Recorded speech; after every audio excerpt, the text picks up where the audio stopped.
Donc, je vais parler principalement des lois fédérales et provinciales qui s'appliquent et qui ont des répercussions au niveau de la protection de la santé. Au niveau du fédéral, bien, il y a une loi principale, c'est la loi sur les produits antiparasitaires. C'est la loi que j'applique dans le cadre de mon travail. Et aussi, au niveau provincial, bien sûr, au niveau du ministère de l'Environnement, il y a la loi sur les pesticides, plus spécifiquement le règlement sur les permis et les certificats, ainsi que le code de gestion des pesticides. Donc, c'est sur ces lois-là que je vais me concentrer aujourd'hui. Donc, au niveau fédéral, la loi sur les produits antiparasitaires, vous connaissez sûrement l'ARLA, l'Agence de réglementation de la lutte antiparasitaire, qui est l'agence au niveau fédéral qui s'occupe de l'homologation des pesticides, donc de les autoriser pour vente et usage au Canada.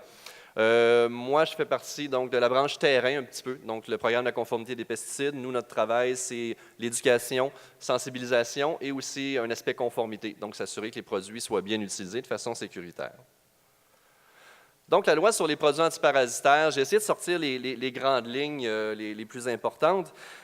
L'objectif de la loi sur les produits antiparasitaires, en premier lieu, c'est de protéger la santé et la sécurité, autant humaine qu'environnementale, en réglementant les produits antiparasitaires pour s'assurer finalement qu'ils puissent être utilisés dans un cadre sécuritaire.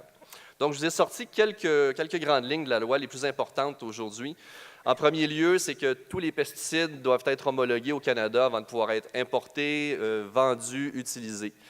Donc, l'homologation, c'est vraiment le point central de la loi sur les produits antiparasitaires. Ensuite, si on l'a déjà mentionné, on va vous le mentionner aussi souvent au cours des 2 jours qui arrivent, tous les pesticides doivent être utilisés conformément aux instructions d'emploi qui se retrouvent sur l'étiquette du produit. Ça inclut un paquet de choses, les doses d'application, les cultures sur lesquelles vous pouvez les mettre, mais aussi l'équipement de protection qui est requis lorsqu'on manipule ces produits-là. François l'a mentionné aussi, les délais de sécurité avant de retourner sur les zones traitées. Donc, c'est des informations qu'on va retrouver à l'étiquette et qu'on doit respecter. Et finalement, il est interdit aussi de manipuler, de stocker, d'utiliser des pesticides de façon qui pourrait présenter un risque pour la santé humaine ou pour l'environnement. Donc, je l'ai dit tantôt, le point central de la loi sur les produits antiparasitaires, c'est l'homologation. Donc, on vous parle toujours de l'étiquette des pesticides, qu'on doit la respecter. L'étiquette des pesticides, en fait, c'est la fin d'un long processus, c'est la fin du processus d'homologation. Donc, aujourd'hui, je pensais que c'était important de vous faire un petit résumé sur ce processus-là pour que vous compreniez un peu mieux comment ça fonctionne et comment on en arrive à une étiquette qui, on dit, devient un texte qui a force de loi. Donc, le processus d'homologation de Santé Canada, c'est un processus scientifique, bien entendu. On se base sur des données scientifiques, des données de recherche sur plusieurs années. Et il y a 3 grands points qu'on va vouloir vérifier. Donc, les risques à la santé que représentent ces pesticides-là, les risques pour l'environnement et aussi la valeur du produit. Donc, on veut s'assurer que le produit soit efficace et qu'il y ait effectivement des organismes à contrôler pour ce produit-là. Aujourd'hui, je vais me concentrer vraiment sur les risques à la santé, vu que c'est un petit peu l'objectif du colloque. Donc, au niveau de l'évaluation des risques pour les pesticides, il y a une équation que vous allez revoir souvent. Probablement qu'O'Neill va s'en servir dans ses présentations aussi. Donc, le risque relatif à un pesticide, c'est fonction de 2 choses. La toxicité même du pesticide et notre niveau d'exposition. Ce que ça veut dire, en gros, c'est qu'on peut avoir le pesticide le plus toxique au monde. Si on n'y est pas exposé parce qu'on ne l'utilise pas ou parce qu'on met des bonnes mesures en place, le risque pour ce pesticide-là, pour nous, est de pratiquement 0. Par contre, on peut avoir un pesticide qui est très faiblement toxique, mais auquel on est exposé pendant toute notre carrière, à tous les jours, si on ne prend pas des bonnes mesures pour ne pas y être exposé. Et ce produit-là, à ce moment-là, peut représenter un risque important pour nous. Donc, les deux choses sur lesquelles on peut jouer, en fait, puis François l'a mentionné, c'est la toxicité du produit et notre niveau d'exposition. Donc, au niveau de la toxicité d'un pesticide, ce que l'ARLA regarde, entre autres, il va y avoir bien sûr les principes actifs, donc l'ingrédient actif qui se retrouve dans le pesticide. Leur identité, leur concentration va toujours être mentionnée sur l'étiquette des produits, donc ça, vous l'avez par la loi, c'est obligatoire. Ça représente cependant habituellement une faible partie de la concentration du produit. L'autre partie de la composition d'un produit qui peut avoir un impact sur sa toxicité, c'est ce qu'on appelle les formulants, les produits de formulation. Donc, ce sont souvent des produits pour assurer la solubilisation, des stabilisateurs. Et ces produits-là, normalement, vous n'aurez pas l'information sur l'étiquette, à moins que ce soit des allergènes. Pourquoi? C'est quand même des secrets commerciaux. Il y a beaucoup de recherche en arrière des pesticides, beaucoup d'investissements. Donc, les produits, l'information sur ces produits-là ne se retrouve pas aux étiquettes. Soyez rassurés, Santé Canada connaît la composition complète des produits et on prend en compte donc ces formulants-là dans l'évaluation de la toxicité. Et souvent, ces produits-là, les formulants donc, vont composer la majeure partie du produit. Dans bien des cas, ce sont ces formulants-là qui causent le risque pour la santé. Donc, il faut faire attention, ne pas se fier uniquement sur l'ingrédient actif qu'on retrouve dans le produit, mais regardez vraiment l'étiquette au complet. Au niveau de l'exposition aux pesticides, règle générale, on va penser au remplissage du réservoir, à l'application des produits, mais il y a d'autres scénarios d'exposition aussi. Donc, l'ARLA va vraiment essayer de regarder tous les scénarios dans lesquels un travailleur agricole ou un agriculteur peut être exposé. Donc, on parle bien sûr de la préparation de la bouillie, l'application de la bouillie, mais aussi le nettoyage et l'entretien du pulvérisateur. M. Désy en a parlé ce matin. Ce n'est pas pendant qu'il était en train d'appliquer qu'il y a eu sa grosse exposition, bien qu'il en a fait toute la journée. Donc, mais là où il y a eu vraiment un problème, c'est au moment où il travaillait sur sa rampe, sur son pulvérisateur. Donc, c'est des choses qu'on va regarder parce que les scénarios d'exposition ne sont pas les mêmes. On travaille avec un concentré versus avec une matière diluée lorsqu'on applique le produit. Donc, les risques ne sont pas les mêmes. On regarde aussi, lorsqu'on retourne au champ ou dans la zone traitée, suite à l'application de pesticides pour différentes raisons, que ce soit pour faire de l'irrigation, pour aller faire du dépistage, pour s'assurer si le traitement a bien fonctionné. Il y a aussi des risques, donc on doit vérifier comment justement on peut quantifier ces risques-là. L'autre chose qu'on va regarder aussi dans notre évaluation, c'est la durée d'exposition. Exposition aiguë, donc à une concentration élevée, mais pendant une faible période de temps, versus une exposition chronique. Moins facile à évaluer, je vous le concède, mais c'est quand même quelque chose qu'on regarde dans le cadre de nos évaluations. Et donc, là, on a regardé le côté santé, bien sûr, le côté environnement se fait aussi en parallèle. Donc, une fois que Santé Canada a complété son évaluation des pesticides, d'un pesticide, et qu'on est confiant finalement qu'il rencontre les critères qu'on a mis en place, on va homologuer le produit. L'homologation, ce que ça fait en bout de ligne, en premier lieu, il y a un numéro d'homologation qui est attitré au produit, des numéros séquentiels qui ne sont jamais répétés et qui nous permettent d'identifier clairement le produit. Vous le savez, des Roundup, il y en a plusieurs sortes, mais chaque produit peut avoir une formulation différente, des concentrations différentes. Donc, c'est avec le numéro d'homologation qu'on peut vraiment bien les identifier. Ensuite, ce que ça veut dire, c'est que le pesticide peut être vendu et utilisé au Canada. On a une étiquette qui est approuvée, dont le contenu a été vérifié par Santé Canada et qui devient un texte légal de loi et qui va contenir toutes sortes de choses, entre autres le mode d'emploi, les cultures sur lesquelles on peut le mettre, les doses permises, nombre d'applications par année, et aussi, bien sûr, des précautions qu'on doit prendre lorsqu'on utilise ce produit-là, donc entre autres l'équipement de protection qui est requis, les délais de sécurité avant de pouvoir revenir au champ. Donc, pourquoi respecter le mode d'emploi qui est inscrit à l'étiquette en ce qui concerne, entre autres, le port d'équipement de protection et les délais de sécurité? En premier lieu, c'est assez évident, je pense que c'est pour protéger la santé donc des utilisateurs, des travailleurs qui vont retourner dans les champs une fois le produit appliqué. Donc, je pense que c'est assez facile, lorsqu'on est conscientisé au risque des pesticides, de voir pourquoi on devrait les respecter. Une deuxième raison aussi, c'est pour s'assurer que l'évaluation qui est faite par Santé Canada soit crédible et reflète vraiment ce qui se retrouve sur le marché. Nous, on prend pour acquis que lorsqu'on met des mesures de protection sur l'étiquette d'un pesticide, qu'elles vont être suivies. Si cette prémisse-là n'est pas réelle, ne représente pas la réalité, bien, éventuellement, Santé Canada pourrait décider de retirer des produits du marché parce qu'on juge que le risque est trop élevé. Donc, c'est important pour vous, en tant qu'utilisateur, de bien respecter ça pour qu'on s'assure que le risque qui a été évalué soit vraiment le bon. Et finalement, c'est la partie plate, mais parce que c'est la loi. Donc, c'est certain qu'au niveau des inspecteurs de la santé et sécurité, nous aussi, au niveau de nos inspecteurs, si on se rend compte, par exemple, qu'il y a un délai de sécurité qui n'est pas respecté, qu'un agriculteur renvoie ses travailleurs dans un champ et les expose à des pesticides, qu'il ne fournit pas de l'équipement de protection adéquat à ses employés ou qu'il ne s'assure pas que cet équipement-là est porté, nous, ça peut être des infractions à nos lois et, dans certains cas, on peut devoir sévir. On n'aime pas ça, on préfère y aller avec l'éducation, mais c'est quand même quelque chose qu'on peut faire. Voilà, ouais.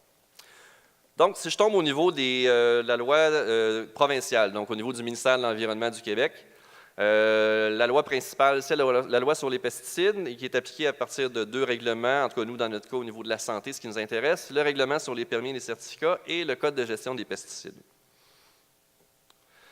Donc, le régime des permis et des certificats, en fait, qui a été mis en place pour deux raisons. En fait, une raison principale au niveau des permis, c'est de permettre de connaître les entreprises au Québec qui effectuent la vente et l'utilisation de pesticides.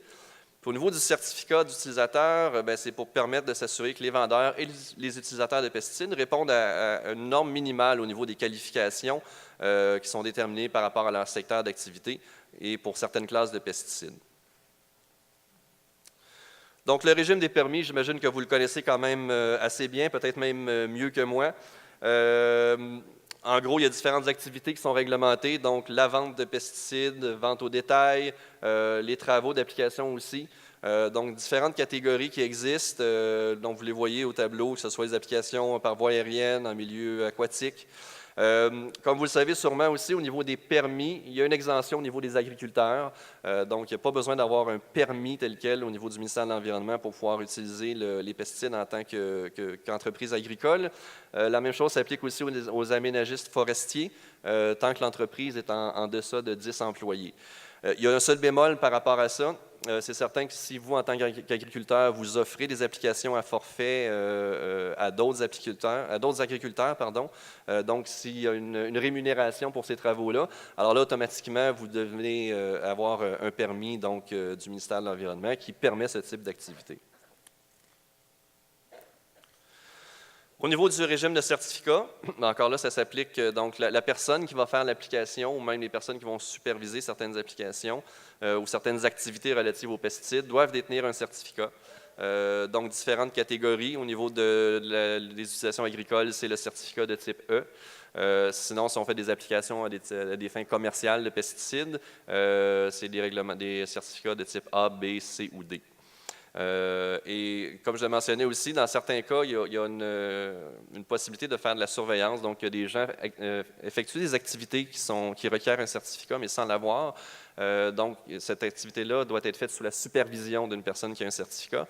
Le superviseur aussi, donc la personne qui a ce devoir-là, doit avoir le certificat approprié pour effectuer cette supervision-là. Donc, la délivrance d'un certificat par le ministère de l'Environnement, ça atteste en fait que le titulaire possède des connaissances requises pour faire une utilisation rationnelle et sécuritaire des pesticides. Et donc, c'est là le lien avec la protection de la santé. Ce que le ministère de l'Environnement veut s'assurer, en gros, c'est que tout le monde ait une connaissance de base pour pouvoir évaluer les risques et pouvoir mettre en place les mesures pour les prévenir. Donc, il y a différents moyens d'avoir cette attestation-là. Donc, deux types d'examens. Reconnaissance interprovinciale aussi, si un producteur ou un utilisateur change de province et était déjà certifié ailleurs, il y a moyen de transférer cette certification-là. Et donc, parmi les connaissances qui sont requises et qui sont vérifiées lors de l'examen, on va regarder entre autres connaissance des impacts des pesticides sur la santé humaine, donc des notions de toxicologie, les voies et les occasions d'exposition, les symptômes reliés à une exposition aux pesticides, les risques.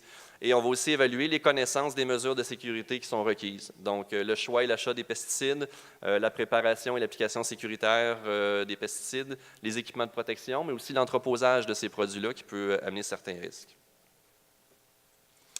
Donc, au niveau du code de gestion, j'ai essayé de ressortir certaines sections du code de gestion qui s'appliquaient à la sécurité à la ferme, donc par rapport aux pesticides. L'article 36 du Code de gestion parle entre autres de la préparation et de l'application du pesticide qui doit s'effectuer conformément aux instructions du fabricant qui se retrouvent à l'étiquette du pesticide. Donc, chose très importante. On doit aussi avoir de l'équipement et du matériel adéquat de disponible sur les lieux de préparation de chargement et aussi lors de l'application pour faire cesser toute fuite éventuelle ou tout déversement. C'est sûr que si on n'est pas équipé de façon appropriée, si on essaie d'arrêter la fuite, bien là, on s'expose à des pesticides. Donc, c'est important d'avoir le bon matériel. Et aussi, la personne qui charge ou prépare les pesticides doit demeurer sur les lieux pendant toute la durée des opérations afin de superviser, surtout si c'est quelqu'un d'autre qui fait la manipulation. Ensuite, l'équipement qui est utilisé pour l'application des pesticides, le chargement ou le déchargement doit être en bon état de fonctionnement, bien entendu, pour éviter les bris matériels ou les problèmes qui sont reliés à ça. Celui qui applique un pesticide doit s'assurer qu'aucune autre personne que celle participant à l'application ne soit présente sur le lieu d'application et ne soit exposée aux pesticides. Ça, entre autres, ça peut vouloir dire si on applique dans un champ et qu'il y a des travailleurs agricoles dans le champ voisin, on doit s'assurer justement de les retirer avant de faire l'application pour pas qu'il y ait de dérive possible et de contact à ce moment-là. Il y a aussi des exigences donc, au niveau de l'entreposage des pesticides, comme j'ai mentionné plus tôt. Donc, les conditions d'entreposage doivent être adéquates afin de s'assurer que le produit ne se dégrade pas, donc qu'il ne soit pas altéré, que son étiquette soit lisible aussi, et de s'assurer aussi que le contenu du produit ne se répande pas dans l'environnement. On doit aussi avoir, dans certains cas, un aménagement de rétention pour s'assurer justement que le produit ne se retrouve pas où il ne devrait pas être. On doit disposer aussi d'équipements de matériel adéquat pour faire cesser une fuite ou procéder au nettoyage. Et François l'a mentionné aussi, on doit bien sûr afficher dans les lieux d'entreposage qu'il y a des pesticides qui sont contenus là-dedans et qu'il y a un danger. Et il doit aussi avoir un numéro de téléphone pour les services d'urgence disponibles sur cet affichage. Donc, où trouver l'information par rapport aux différentes lois et règlements? Bien, l'Internet est votre ami à ce niveau-là. Donc, il y a différents. J'ai essayé de vous mettre les plus grands liens. Je ne le nommerai pas parce que, surtout pour le note, il est plutôt long. Mais comme vous allez avoir la documentation suite aux présentations, vous pourrez aller voir sur les liens. Donc, la loi sur les produits antiparasitaires, l'homologation des pesticides, l'usage sécuritaire, vous avez beaucoup d'informations sur le site Web de Santé Canada. Code de gestion des pesticides, bien sûr, le ministère de l'Environnement a aussi un site Web très complet à ce niveau-là. Petite information que je voulais vous mentionner qui est intéressante, on a mis en ligne, il y a je crois presque 2 ans maintenant, une application pour tablettes et téléphones afin d'avoir les étiquettes de pesticides en main en tout temps.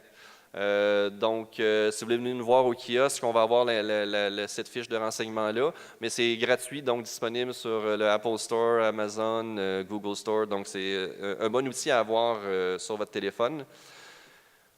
Sage Pesticides, bien sûr aussi, là c'est l'ancienne page que j'ai là-dessus. La présentation a été faite cet automne. Ils ont changé leur site web depuis. Sage Pesticides, qui est une source d'information très intéressante aussi. Vous y avez accès aux étiquettes de pesticides, mais aussi à bien d'autres informations. On va y revenir assez souvent dans le cadre des 2 journées de formation. Donc, je vous invite à consulter ces sites-là. Et donc, mon petit message, c'est vraiment les étiquettes de pesticides, les informations qui se retrouvent là-dessus, ça ne sort pas d'un chapeau, ce n'est pas un magicien qui a mis ça là. Il y a vraiment un processus rigoureux en arrière de ça. Et le but, ce n'est pas de vous mettre des bâtons dans les roues lorsque vous voulez utiliser des pesticides, c'est vraiment d'avoir une utilisation sécuritaire pour vous, pour votre santé, mais aussi pour l'environnement. Et donc, c'est important de respecter ce mode d'emploi-là, ces instructions-là, pour s'assurer de faire un usage correct de pesticides. Et donc, vous avez aussi mes coordonnées en fin de présentation. Si jamais vous avez des questions, ça me fera plaisir d'y répondre.